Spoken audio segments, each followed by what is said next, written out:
Kami akan membahas mengenai navigasi bisnis internasional pada pemetaan ekspor global melalui transformasi digital. Mahasiswa peserta program Kampus Merdeka Studi Independen BI Digital Exporter Sekolah Ekspor Cycle 5 beranggotakan Gimnasia Eka, Salma Della, dan Gabriela dengan nama DSE Baikama Official. Dalam era globalisasi yang semakin berkembang pesat, bisnis internasional menjadi semakin penting bagi perusahaan di seluruh dunia. Dengan pasar yang semakin terbuka dan kompetisi yang semakin ketat, perusahaan harus mampu mengadaptasi strategi yang inovatif untuk mengembangkan ekspor global mereka. Salah satu faktor kunci yang memengaruhi keberhasilan bisnis internasional saat ini adalah transformasi digital.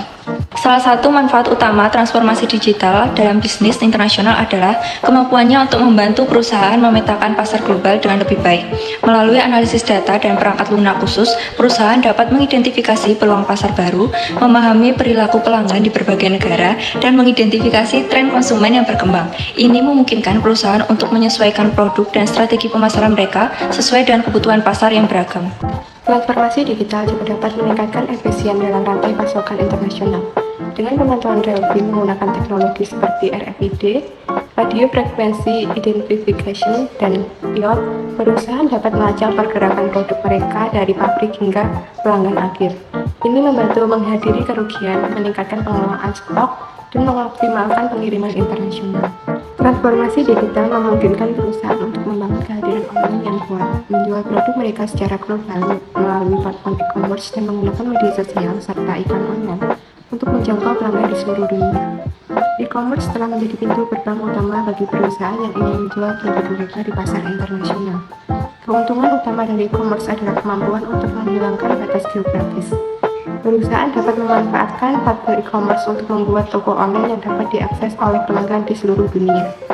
Ini memungkinkan perusahaan untuk secara efisien memasarkan produk mereka kepada audiens global, tanpa perlu menghadirkan diri secara fisik di setiap pasar.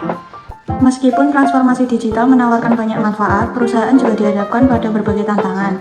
Ini termasuk masalah keamanan data, perlindungan privasi, dan biaya implementasi teknologi yang tinggi. Oleh karena itu, perusahaan perlu mengembangkan strategi digital yang matang dan melibatkan para ahli dalam implementasinya. Sehingga dapat diambil poin-poin sebagai berikut. Yang pertama, transformasi digital memungkinkan perusahaan untuk memahami pasar global dengan lebih baik melalui analisis data dan teknologi pemetaan pasar. Kedua, efisiensi dalam rantai pasokan internasional dapat ditingkatkan melalui penggunaan teknologi seperti RFID dan IoT untuk pemantauan real-time. Yang ketiga, e-commerce dan pemasaran digital merupakan komponen penting dari strategi bisnis internasional yang sukses, memungkinkan perusahaan untuk menjangkau pelanggan di seluruh dunia. Terakhir, meskipun ada manfaat besar dalam transformasi digital, perusahaan juga dihadapkan pada tantangan seperti keamanan data dan biaya implementasi teknologi.